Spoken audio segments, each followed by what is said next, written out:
Hi there, you're highly welcome to English with Teacher Dixon. I have a very important topic to deliberate on today, that is syllable. At the introduction of oral English, as long as this tutorial is concerned, I made mention of the fact that the oral aspect of English language is categorized into segmental sounds and non-segmental sounds. In other words, the supra-segmental sounds of English language. So having done ample description, articulation, and everything concerning the segmental sounds of English language, that's the 44 phonemes of English language, I want to delve into the supra-segmental sounds or the non-segmental aspect. Non-segmental aspect goes beyond the individual sounds to the consideration of sounds in groups. So that is where we consider syllables, stress, intonation, rhythm, pitch, another aspect of English sound. So first, I want to consider syllables. What do we mean by syllables in English language? So the first thing I'm going to consider here is the definition. What do we mean by syllable? A syllable can be seen as a unit of speech sound. In other words, a unit of pronunciation that can be made in a breath or beats. So when you pronounce words, you have the different beats of the words if you have a word that is more than one syllable. So the different beats there are known as syllables. So now let's look at examples of syllables in words. First example we have here is cat. In cat, we can consider cat as a monosyllabic word in the sense that it has only one breath or beat of pronunciation. Then we have here people. In people, we have P and po. Hence, it is disyllabic because we have two syllables in it. We have computer. Computer, three syllables. Hence, we call it polysyllabic. We have words of more than three syllables. So, those words from three syllables and above are known as polysyllabic words. So we have monosyllabic, disyllabic, and polysyllabic words.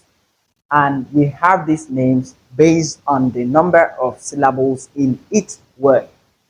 Alright, so a syllable can be a word, it can be a part of the word. So when we are talking about syllables, we are considering the sound, the group of sounds in a particular word arrangement, and not really the word as a lexical item. So a word can be one syllable, can be two, can be three, can be four, can be five, can be 10, as many as, depending on the structure of that word. So the aspect I would like you to pay attention to is the constituents of a syllable. What makes up a syllable? What constitutes a syllable?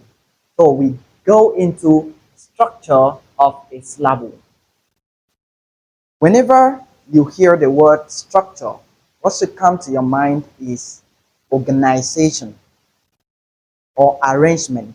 So how can we organize or arrange a syllable? What are the different constituents? What are the different parts that make a syllable? Alright, so in a syllable, we have the phyleme, we have the onset, the nucleus, and the coda. The onset refers to the initial consonant sound in a syllable. When we have a consonant sound at the beginning of a syllable, that consonant sound is seen as the onset.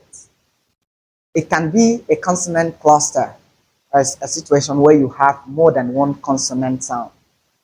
So the onset in a syllable is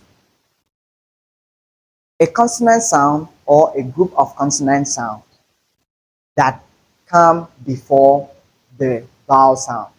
So the consonant sound that comes before the vowel sound is known as the onset. We have also the, okay, example of onset is the k in cats. Cat is transcribed with these three sounds, three phonemes. We have k, a, t, and the sound that comes before the vowel sound, which is a, is k. So k here is the onset because it occupies the initial position of the word. Again, we have nucleus. Nucleus is the vowel sound in a syllable.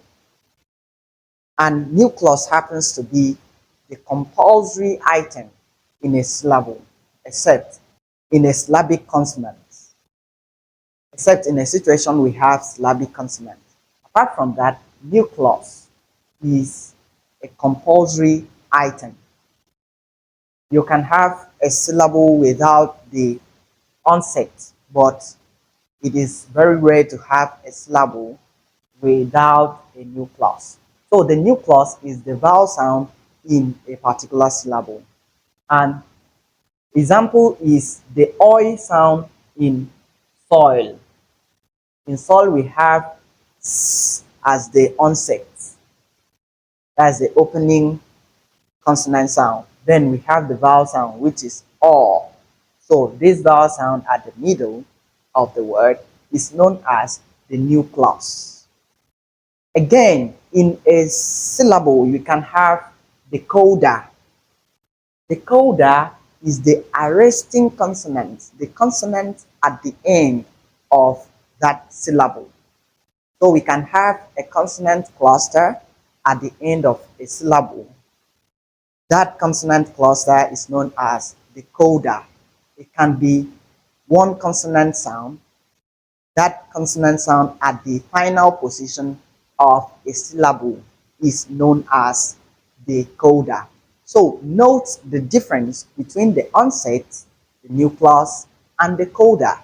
At the onset is the initial consonant sound in a syllable. The nucleus is the vowel sound in the syllable, whereas the coda is the final consonant, the consonant sound after the nucleus. So any number of consonant sounds you have after the nucleus, known as coda. All right, now what are the functions of syllables? The very first one is that it serves as a unit of rhythm in speech. So when you're speaking, you have the different breaths based on the syllables you have there.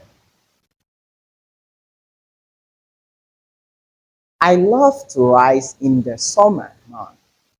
When you make a statement like that, you have the beat, the rising and falling of your tone, and that is made possible through the break in syllables. So syllables help in rhythm, especially in poetry. Poetry, we use it to determine the meter. Know if it is iambic meter, trochee meter, through the number of syllables we have in that foot, a particular foot. That's when we can know whether the type of foot we have in a particular line of poetry. So we can use this particular suprasegmental feature of sound. Again, it determines trace placement. Syllable can also help in the determination of trace placement. For instance, if we have the word import, the stress is on the second syllable. That's why we have pot, and we use that one as a verb. But if we want to change that import to a noun, we have import. So it is through the break in syllables that we can know where to place the stress, where to lay emphasis on in order to have the meaning desired. Okay, another one is it guides pronunciation and spelling. It guides pronunciation and spelling. Imagine trying to spell the word communication.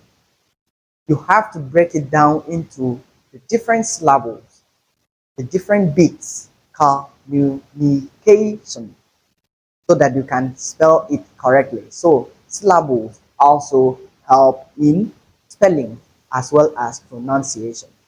Right. So these are the major or basic functions of the syllable. Let's also talk about the types of syllables. We have different types of syllables ranging from an open syllable. A syllable is said to be open when it ends with a vowel sound.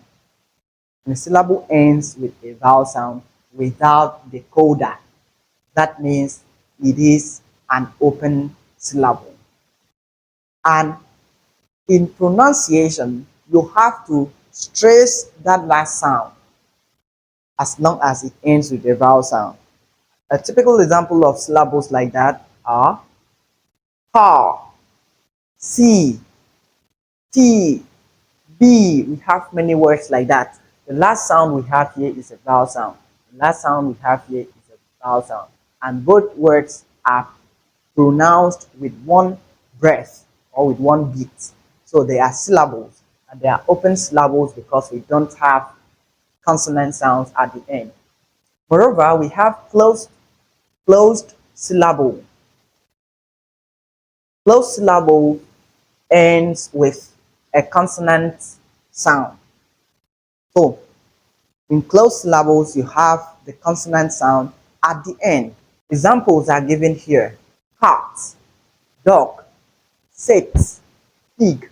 We have many other words in this category. We have no onset syllable. No onset syllable. Remember what we said about onset. The consonant sound at the initial position of a syllable is the onset.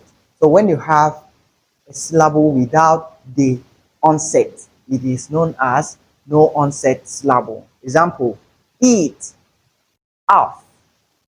In the word eat, the first sound we have there is E before the T sound, which is the coda. So we have the nucleus and the coda without the onset in this one. The same thing applicable to this.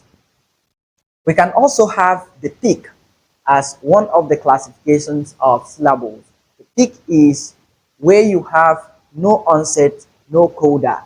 That's to say, there's no initial consonant sound, there's no final consonant sound, only the nucleus, only a vowel sound makes the syllable.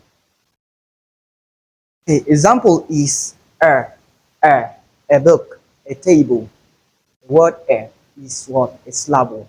We can also have r, A-R-E is pronounced as R, just a vowel sound. And also have or R. So these are peak. Call it peak because you have to accentuate it, pronounce it loudly and clearly. Now let's go into the heart of it. Possible English syllable structures. What are the possible English syllable structures? The different structures you can have in English words. Okay, so let me give you the general syllable structure first before we go into the different examples. Generally, we have C, C, C, B, C, C, C. The C stands for consonant sound.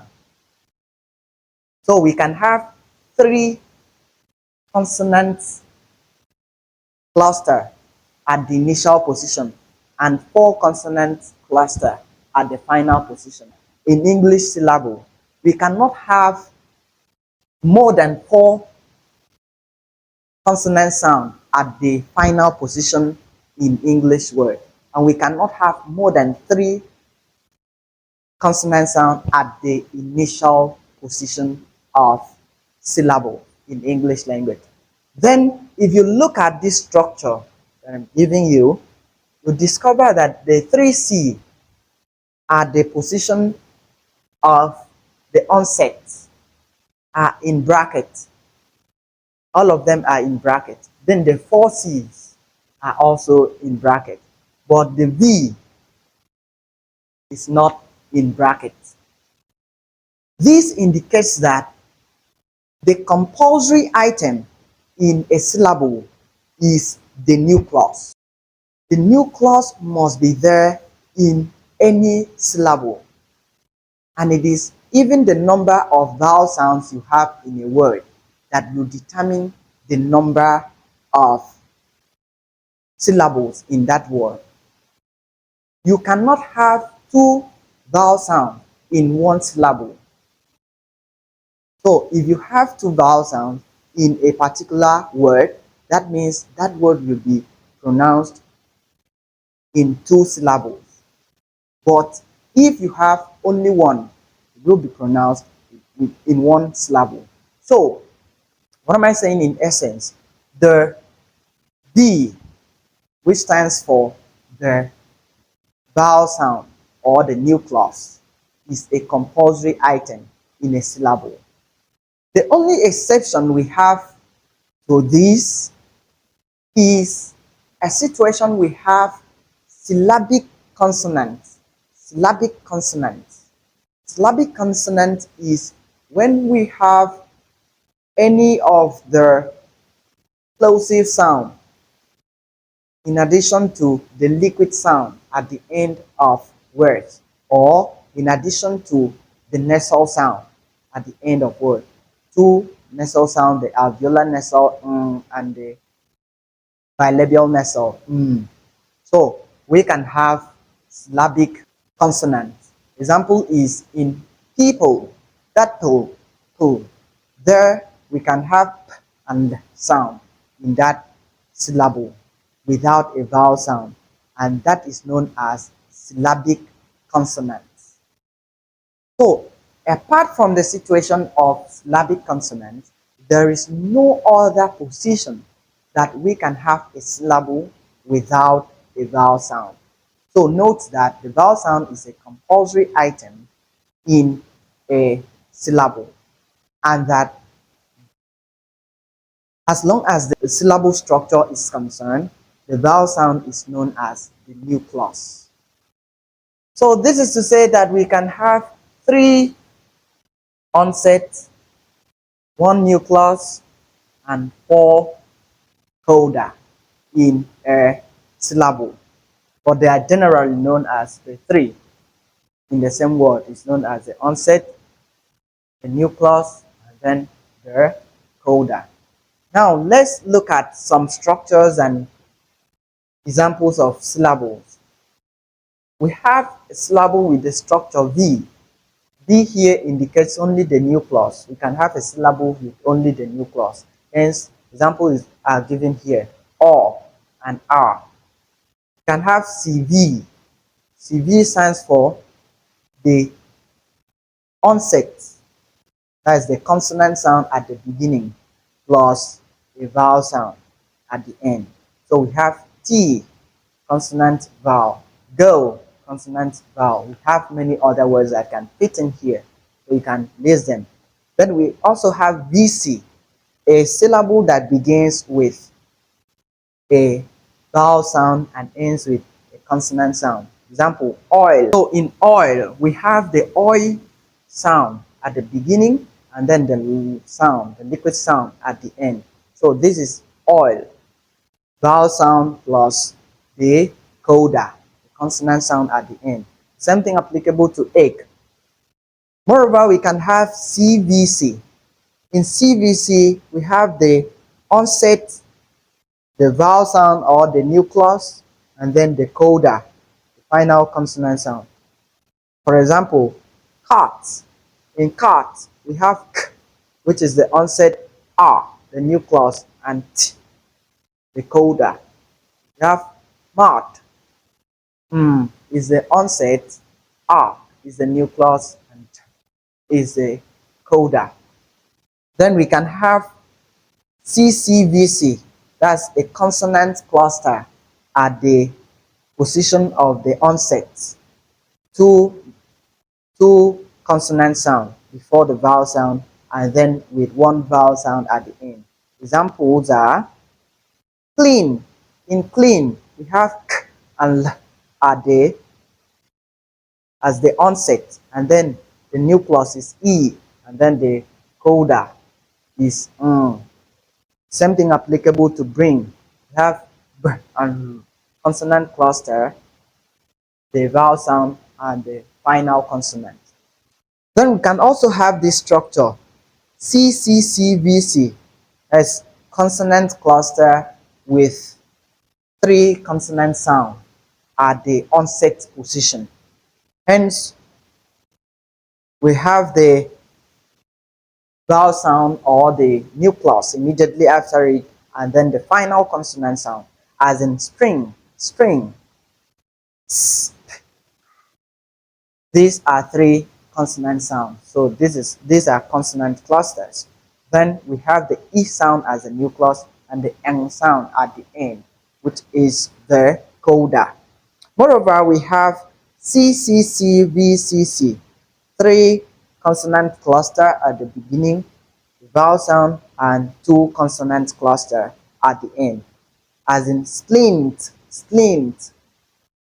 Have the three consonant cluster here before the vowel sound and the final or arresting two consonant sound.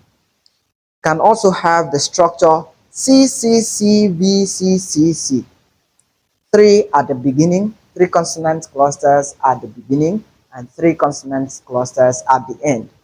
Then the nucleus at the middle, as in strands, strands, strands. Have STR at the beginning and NDS at the end. So the sound of this and the sound of this makes the onset and the coda. Moreover, we have the structure CCCC, BCCCC.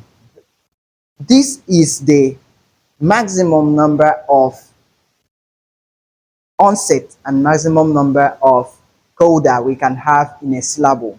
That's to say, we cannot have more than three consonant sounds at the beginning of a syllable, and we cannot have more than four consonant sounds at the end of a syllable. And the word we have here as an example of this syllable structure is strength. Strength. So in the word strength, we have STR at the beginning, which gives us the consonant cluster, str. And then we have NGTHS, giving us NK and S at the end. So we have strengths. So in all these words, we can generate other structures from these.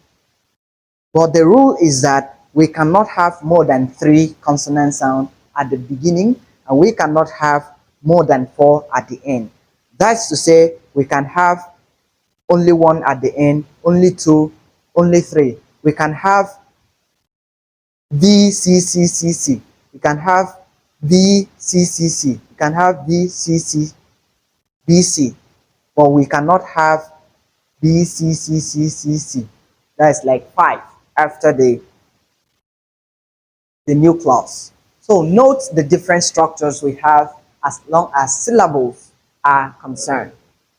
So having delved into this, we are going to consider the other supra-segmental sounds of English language subsequently.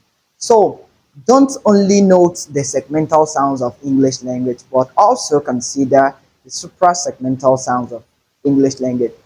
Remember what I mentioned. They include the syllable, stress pattern, intonation, rhythm, pitch, many more. So we are going to look into them one after the other. Thank you very much for watching this video. Do well to subscribe to this channel, like, comment, and share this video. I remain your very own Teacher Dixon. See you in my next video.